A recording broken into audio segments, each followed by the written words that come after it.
se a inteligência artificial, em vez de nos tornar mais inteligentes, estivesse silenciosamente enfraquecendo nossa capacidade de pensar? Nesse vídeo você vai entender por que a internet está sendo inundada por conteúdo gerado por IA de baixa qualidade, como isso afeta a ciência, a educação e a produção do conhecimento, o que os pesquisadores chamam de terceirização cognitiva e por que filósofos e cientistas afirmam que estamos vivendo uma nova ferida no orgulho humano. Tudo isso com dados, pesquisas empíricas e métodos científicos, sem pânico moral e sem futurismo barato.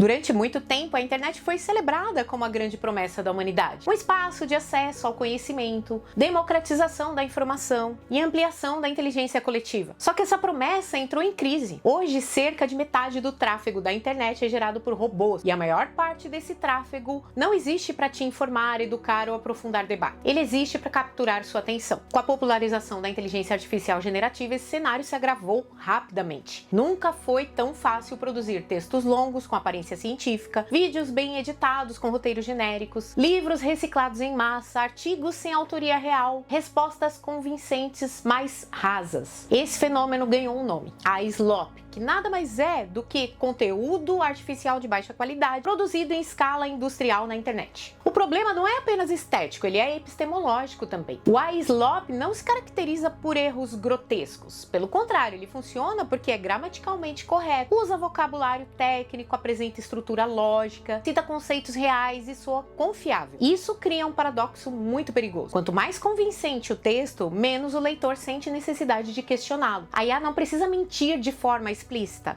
Ela apenas preenche lacunas com plausibilidade. O próprio Sam Altman reconheceu o problema da alucinação do ChatGPT e se disse surpreso com o alto grau de confiança que as pessoas depositam no modelo. Bom, até aqui poderíamos pensar que esse é apenas um problema de conteúdo online, mas não é. Pesquisas recentes mostram que esse mesmo mecanismo já entrou no ambiente educacional. Um estudo quantitativo realizado com 582 alunos do ensino médio no Brasil revelou dados preocupantes. 70% usam IA semanal ou diariamente para atividades escolares. 65% utilizam IA principalmente para obter respostas diretas ou gerar textos prontos. 68% nunca receberam qualquer orientação pedagógica sobre o uso crítico ou ético da IA. Isso caracteriza um fenômeno específico já nomeado pelos próprios pesquisadores: terceirização cognitiva.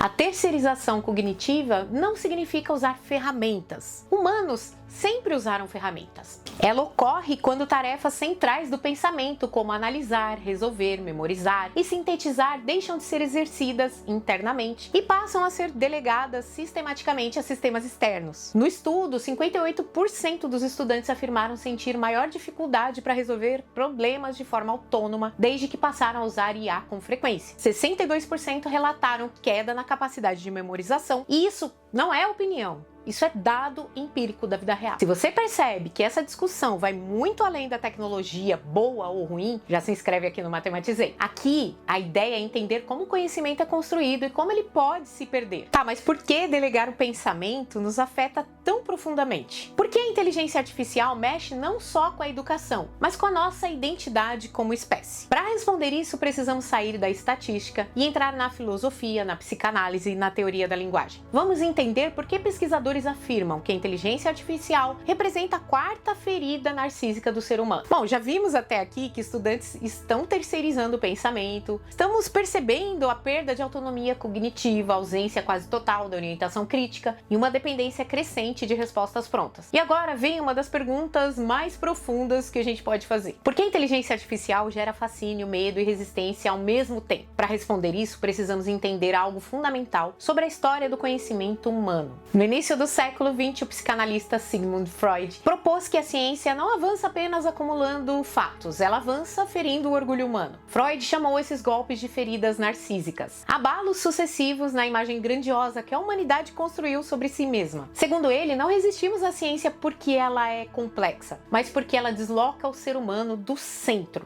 A primeira ferida veio com Copérnico e Galileu. A Terra não era o centro do cosmos, o universo não girava ao nosso redor, e isso foi foi devastador simbolicamente. De repente, o ser humano deixou de ser o ponto fixo no universo, o observador privilegiado da criação. Foi um golpe cosmológico, mas também psicológico. A segunda ferida veio com Darwin, a ideia de que compartilhamos ancestrais com outros animais. Somos produto de processos cegos e contingentes. Não ocupamos um lugar ontologicamente superior e isso derrubou séculos de crença na supremacia humana. Não somos exceção, somos continuidade. A terceira ferida foi talvez a mais dolorosa. Freud mostrou que grande parte do nosso comportamento é inconsciente. A razão não governa plenamente nossas decisões. Não somos transparentes para nós mesmos. Ou seja, nem dentro da própria mente somos soberanos. Ainda assim, algo permanecia intocado. Mesmo após essas 3 feridas, restava uma crença profunda, a linguagem.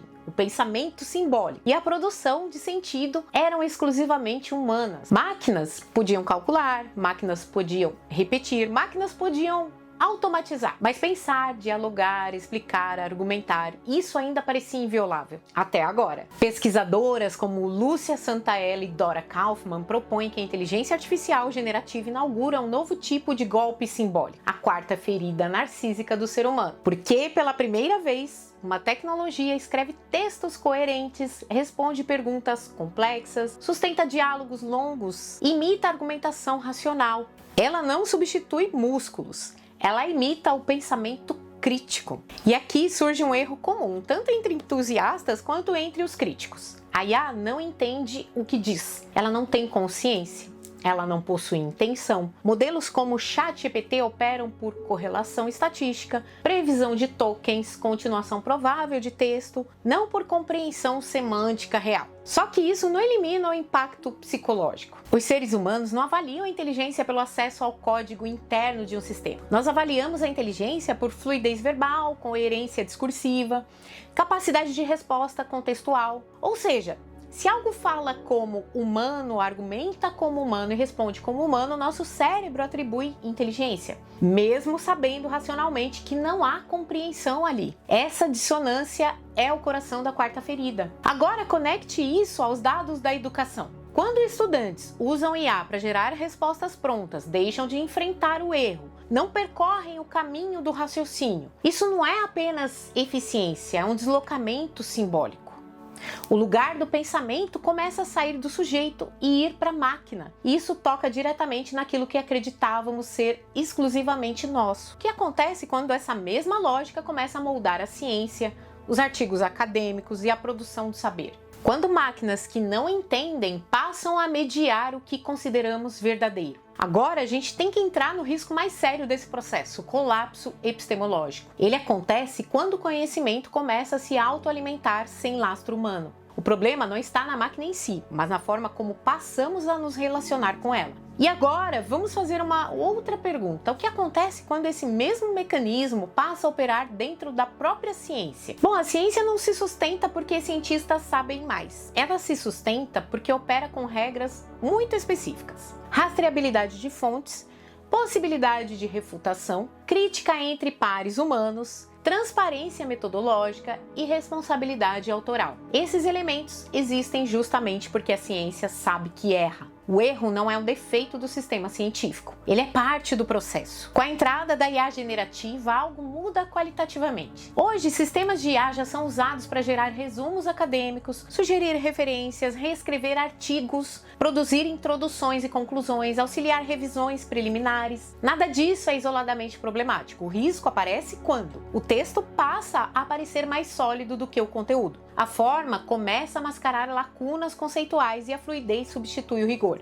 Esse é exatamente o mesmo mecanismo do IA Slop, agora aplicado à ciência. Vamos imaginar um ciclo realista. Um texto científico é parcialmente gerado por IA. Ele contém erros sutis ou extrapolações elegantes. É publicado ou divulgado em plataformas acadêmicas. Passa a ser citado, resumido e reprocessado por outras IAs. Retorna como fonte confiável em novos textos. O que temos aqui? Um sistema autorreferente de produção de conhecimento sem verificação empírica proporcional. Isso não é um problema tecnológico, é um problema epistemológico. Um erro humano tem rosto. Alguém escreveu, alguém revisou, alguém pode ser questionado. Um erro produzido por IA não tem intenção, não tem contexto, não tem responsável direto. Quando esse erro se replica milhares de vezes, ele deixa de parecer erro e começa a parecer consenso. É assim que a desinformação deixa de ser exceção e vira infraestrutura. E existe uma crença perigosa de que sistemas de IA seriam neutros. Eles não são. Eles refletem os dados com que foram treinados, amplificam padrões existentes e reproduzem vieses estatísticos. E também priorizam o que é frequente, não o que é verdadeiro. Como mostram os estudos sobre a SLOP, o algoritmo não distingue conhecimento consolidado de repetição massiva de conteúdo raso. Ele apenas calcula probabilidade. Agora, conecte isso ao que vimos na escola. Quando estudantes se acostumam a respostas prontas, não exercitam o caminho do raciocínio, passam a confiar mais na fluidez do texto do que na consistência do argumento, eles chegam à universidade e depois à produção científica, com uma relação fragilizada com o método. A crise da ciência não começa no laboratório, ela começa na formação intelectual. Aqui está o paradoxo mais profundo de todos. Quanto mais inteligente o sistema parece, menos o ser humano se sente compelido a pensar criticamente. A IA não elimina o pensamento humano, ela o torna opcional. E quando o pensamento vira opção, o rigor vira exceção. Chegamos então à pergunta final. Existe um uso responsável da inteligência artificial que não comprometa o pensamento humano? O que exatamente não pode ser automatizado sem custo cognitivo e epistemológico? Então vamos fechar esse vídeo discutindo limites claros, o papel insubstituível do humano, que a educação precisa mudar e como evitar que a inteligência artificial transforme eficiência em empobrecimento intelectual. Existe uma confusão central no debate público. Ferramentas não produzem critérios epistemológicos. Elas apenas operam dentro de critérios definidos por humanos. Um microscópio não decide o que é evidência. Uma calculadora não define o que é um número. Um algoritmo não estabelece o que é verdade. O problema surge quando modelos de linguagem passam a decidir o que é relevante, filtram o que merece atenção, resumem debates complexos, produzem explicações finais sem que o humano percorra o caminho do método. Aí não estamos usando uma ferramenta.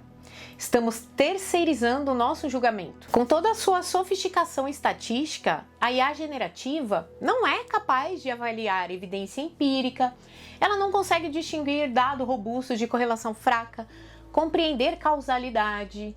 Ela reconhece padrões, não mecanismos. Não há responsabilidade, apenas correção posterior. Ela não sabe por que uma ideia importa, sentir o custo ético de uma informação falsa. Não há consciência das consequências. Essas não são limitações temporárias, são limitações estruturais. E é aqui que os dados educacionais se tornam decisivos. Quando 70% dos estudantes usam IA com frequência, 68% nunca receberam orientação crítica, não estamos diante de um problema tecnológico, mas pedagógico. A pesquisa mostra algo fundamental: o problema não é o uso da IA, é o uso não mediado. Sem mediação, a IA deixa de ser um andaime cognitivo e passa a ser um substituto do esforço intelectual. Isso inverte a lógica do aprendizado. Aprender exige erro, demora, frustração produtiva, reconstrução de ideias. A IA elimina exatamente essas etapas. O estudante entrega mais rápido, o texto parece melhor, o resultado é mais polido, mas o cérebro não percorreu o caminho. E como mostram os dados, isso cobra um preço. Perda de autonomia, insegurança sem a ferramenta, fragilidade da memória, dependência crescente. Eficiência sem esforço não constrói competência. Existe aqui um falso dilema muito comum. Ou usamos IA ou ficamos para trás. Isso é errado. A escolha real é entre uso assistido, que potencializa o pensamento, e uso substitutivo, que o enfraquece.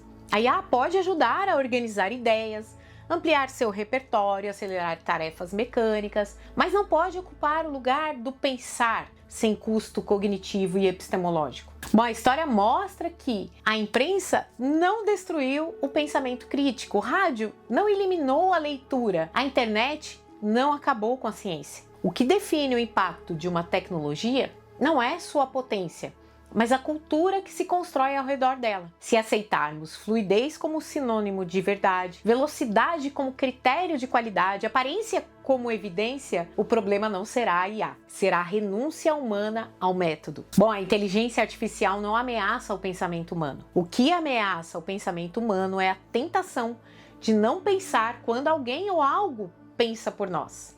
A IA não decide o futuro do conhecimento, nós decidimos. Para continuar essa discussão, recomendo 2 vídeos aqui do canal. Eles já estarão aparecendo lá na tela final, tá bom? Tecnologia muda rápido. O método é o que nos mantém lúcidos. Se você chegou até aqui e não se inscreveu ainda, já faça isso já, tá bom? Assim você não perde nenhum conteúdo por aqui, tá bom? Deixa o like, assim você ajuda nosso canal a ganhar relevância. E você também pode nos apoiar através dos seguintes meios: chave Pix, clube de membros, nossa loja. Aos membros do canal, meu muito obrigada pelo apoio. Graças a vocês, estamos melhorando nossos conteúdos, nosso estabelecimento aqui, tudo que a gente usa para fazer essa gravação, microfone, câmera, como eu falei no vídeo que eu deixei para vocês, tá bom? Gente, era isso que eu tinha para falar. Um beijo no coração de todos vocês e até o próximo vídeo.